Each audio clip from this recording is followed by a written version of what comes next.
Hey guys, what's up? This is Pain User. And this is Cat's Pajamas. And we have game 3 in the dignitasMerz Warden series from 11 Gaming. And Yes. Merz is our yellow Terran on the left-hand side, or the 9 o'clock position on Terminus. And Warden is our teal Terran at the 6 o'clock position. Currently tied up 1-1 in this series. Warden playing a very, very solid game last game in TVT. I mean, he was just all over the place. Pushing, dropping, intercepted had a great read on the Banshees, intercepted the Banshees so well, took virtually no damage from that, and just kind of rode out his early game lead for the entire game.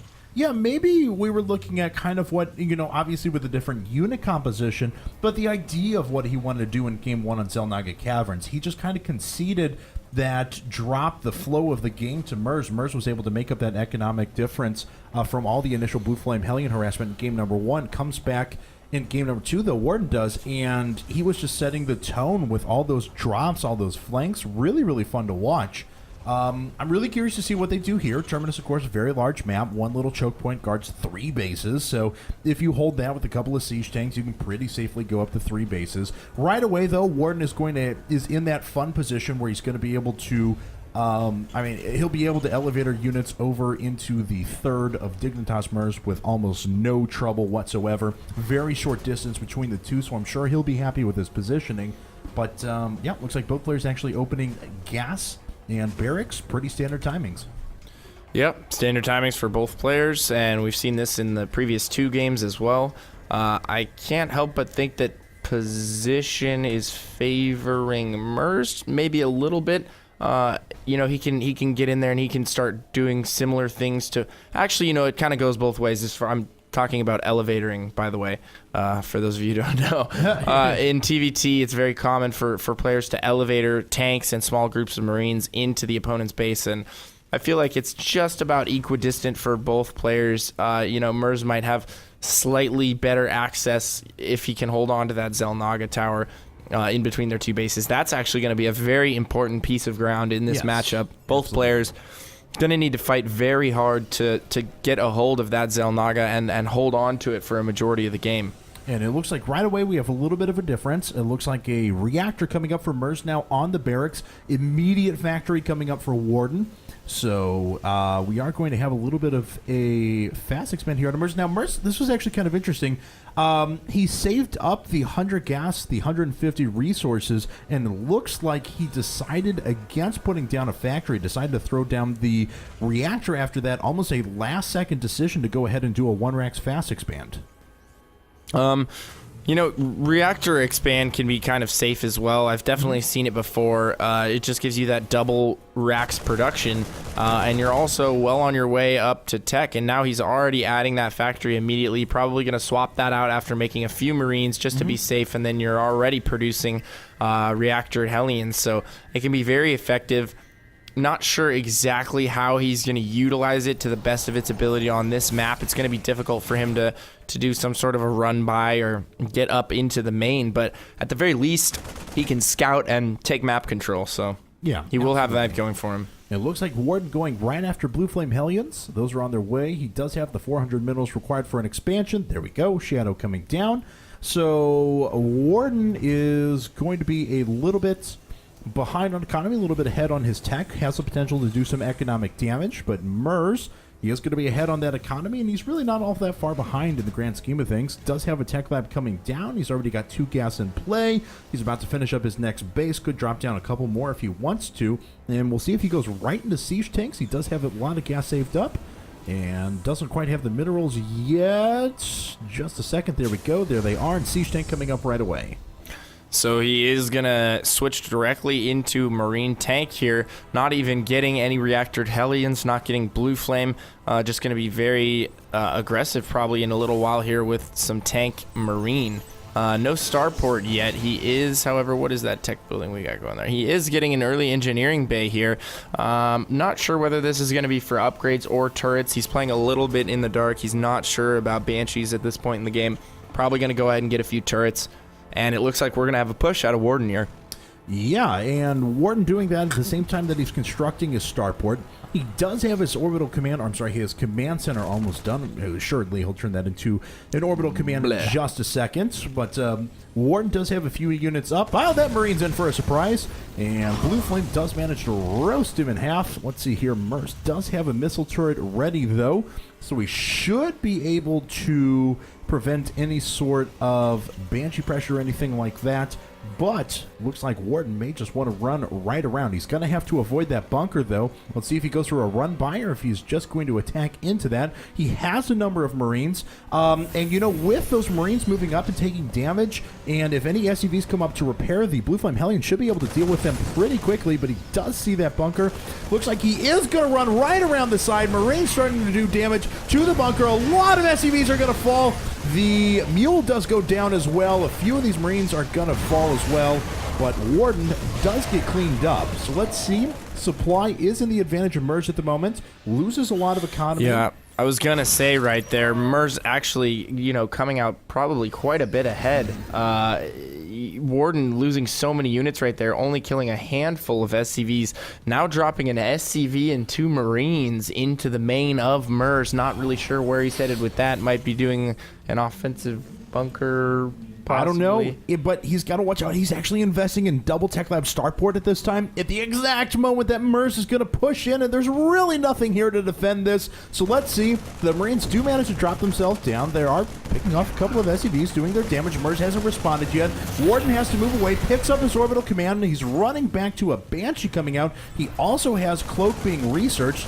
I think Warden will get this away before it gets on fire, so Merz is going to pull back here for the meantime. But Warden's still doing some pretty good damage here. Let's actually see how many more workers. He did manage to kill 5 more workers with just this little drop, these 2 Marines. As much damage as he did basically with those Hellions before. So Warden going to make his way out now. Oh, he actually catches these tanks unsieged. Perfect moment to move out. Warden going to move up with the Banshee as well, and those tanks are going to have to retreat. And that's just really too bad for Merz. He was in a great position right there. He could have probably pressed onward and done quite a bit of damage, but forced to go back just to deal with 2 Marines. That threw him a little bit off, and then from there, it just kind of, the cookie crumbled, and, you know, he fell back to his base. He didn't feel like he had an opportunity there to end the game, but he really did. You know, Warden essentially had nothing, but was managed to feign the fact that he had an army somehow. The idea that he had an army was able to be conveyed, and he didn't really. Exactly. He had 3 Hellions, and he was just being very active with them, moving them in and out, and oh my goodness, he might actually lose this Banshee here. That would be terrible for him. Hopefully he doesn't lose that. He really needs everything at this point. He is not as behind as you'd think, but he's going to lose this Banshee to that turret, and Merz doing a great job, has turrets in all the proper places, has one as natural, and going to be able to catch these Marines on the way into the natural, but those 2 siege tanks killing 2 of those Hellions immediately, and we do have another Banshee that's going to try and sneak its way into the natural here. Yep, and it does have, if it can get its way around to right around here, it's going to be able to sit there all day long, and in fact, this missile turret is far enough away that he'll actually be out of detection. There we go, second missile turret coming down, just kind of nullifies that. Merz going to make his way in with a couple of Vikings, and he's going to be able to get a good scout. Oh, Warden actually coming up with 2 Vikings at just the right time. These Marines are able to do any damage whatsoever. Warden will win the engagement, does as a matter of fact, so keeps his 1 Viking up. However, Merz is going to another base. Warden is supply cap for the time being, but going to triple starport, so a huge air force coming out of him. I'm not sure if I agree with this transition from Warden, at least not at this point in the game. He's going to be relying so heavily on Banshees for damage, and at the end of the day, Merz can continue to produce Marines, and if he does catch wind of this, he can produce a Thor or 2, and that would put a thorn in his back. Does that work? Yeah. No, thorn in his side? I like it. I like it. Dagger in the ribs. I mean, a Thor would essentially shut down any kind of sky transition, and you know, Banshees really just don't cut it against Thors, and he doesn't have any tanks to deal with those Thors either. So hopefully, if Merz does get a read on this, I would love to see him make a couple Thors. Obviously, he doesn't have an armory yet, but he is making Vikings, so he might be able to stay on par with the Viking count. Yeah, Warden's going to an armory as well, so he's going to get some upgrades, but you know, it's not like this is a transition. I was just about to say it's not like he was transitioning over to BCs, but there's a fusion core. So Warden is going over to BCs. We'll see if he's going to be able to pull this off. That is a huge tech investment. Don't forget, BCs take 96 seconds to complete. So Merz is going to have a beautiful opportunity to get in and do a considerable amount of damage. Warden makes his way up, though. He's going to pick off a couple of Marines. Oh, no! The Banshee's so low on health does go down. Another good win there for Merz, and I don't think a handful of Hellions and Vikings are going to be able to hold this off. He's already pulling a lot of his SCVs in preparation. Yeah, quite a few Vikings headed out right now. This is almost like that echoic style of TVT that we saw so long ago. Looks like he's trying to maybe bring it back, although this is definitely a strange variation on that. He has Blue Flame Hellions, unupgraded Marines, quite a few Vikings here. And not showcasing his Banshees just yet. He has some Banshees stowed away, doesn't he? Let's see here. It looks like he does have 2 Banshees somewhere. Oh, God. Losing 3 Vikings right there to a group of stimmed Marines. He was not paying attention, and now sending in those 2 cloaked Banshees. Don't know if he wants to reveal this just yet. Also, these Marines are going to be so... Yeah, it's going to be very easy for these Marines to keep these Banshees off the heels of the tanks, and what he really needs right now is a Raven or an offensive turret. He does have the small advantage, though, of the fact that he killed all the medevacs before, so every time Merz stims, it's that much worse for his entire army. But I don't know, man. So Warden, he does have 2 BCs coming up. Those are actually going to be able to finish and do a fair bit of damage. Here is +1 air coming up. I know there's an armory down. The armory is down. No, +1 air is not being finished at the moment. Merz opting to do a little bit of a contain. And back here, Warden is actually going to his 3rd. We have another crazy, not really standard TVT coming out.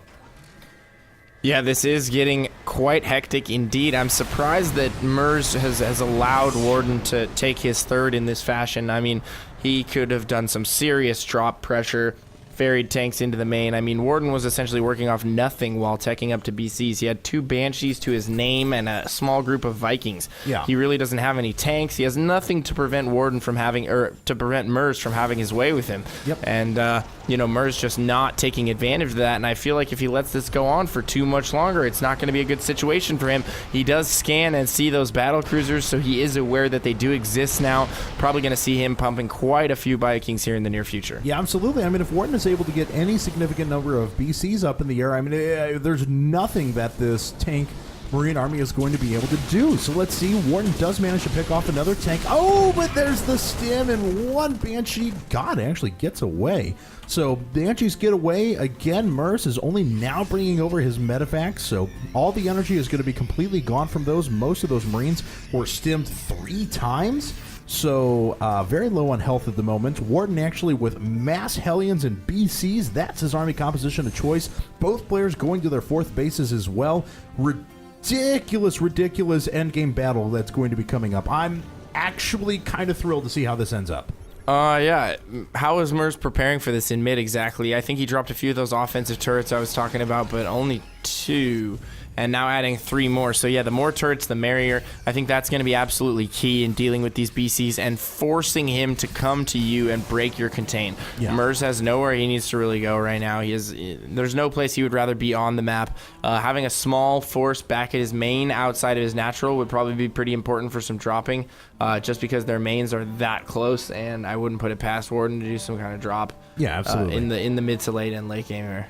And it looks like Merz is just going to go ahead and split up all of his Marines. He actually is going to catch this command center that has 5 SCVs inside of it. He's not going to prevent it from dropping down, and I guess if all the SCVs got out of there and started trying to do some damage, they could take it down. But Warden's position is going to be revealed. Merz is going to be able to get up his planetary fortress pretty easily.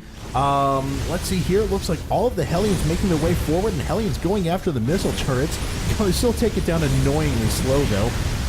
Let's see, and all the Hellions are going to make their way back, try and take down the next missile turret. This is a good force of BCs that are already up.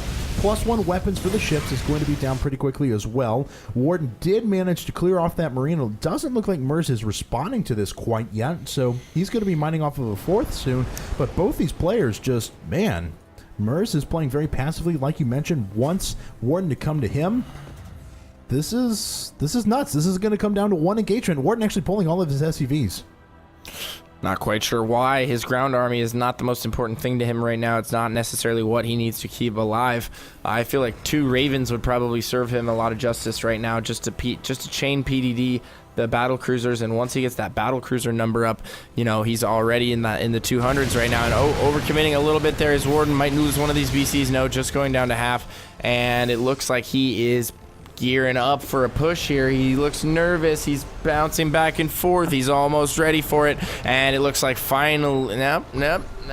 Every time a scan goes down, it's just intimidating him a little bit. And that's another use for scans, by the way, people. Yep. Intimidation factor. And here we go. All the BCs coming in. Marines getting chopped to pieces. All the medevacs getting shot down by Vikings. And I don't think he has enough Vikings to just completely clear this out. I don't know, man. Yeah, this is going to be kind of crazy here. This is a lot of yelling, and we'll see just kind of what happens at the end. There's only 2 BCs remaining. Just 1 BC. All the BCs are now dead, and this is just down to SCVs. There's the LOL. Good game, good luck. And Warden immediately leaves the game. Merz going up 2-zip there, and that was kind of impressive that he was able to take out that gigantic air army, all of those BCs with an inferior Viking count, and it seemed like an inferior, ground army. He had so many Marauders mixed in, so many tanks, which were essentially useless units in that battle. So Warden might need to rethink that build a little bit, maybe, get rid of some of the stuff on the ground. The Hellions didn't seem to do a whole lot. Nothing on the ground seemed to do a whole lot. The unupgraded Marines, cannon fodder, and then the SCVs, which were eventually pulled. I can understand that to absorb the first, wave or 2 of siege tank shots, but other than that. So anyways, there we are. Warden getting knocked out, and Merz going up 2-zip in the series. And if you guys enjoyed that series from me and Kevin, make sure to check us out on Twitter. You can find me at twitter.com/PainUser. And you can find me at twitter.com/CatsPajamasSC2. Don't forget, guys, to check out the IPL as well, IGN.com/IPL, or check their social media links down here at the bottom left-hand corner as IGN Pro League on Twitter, Facebook, and YouTube. That'll wrap it up for this series, guys. Stay tuned.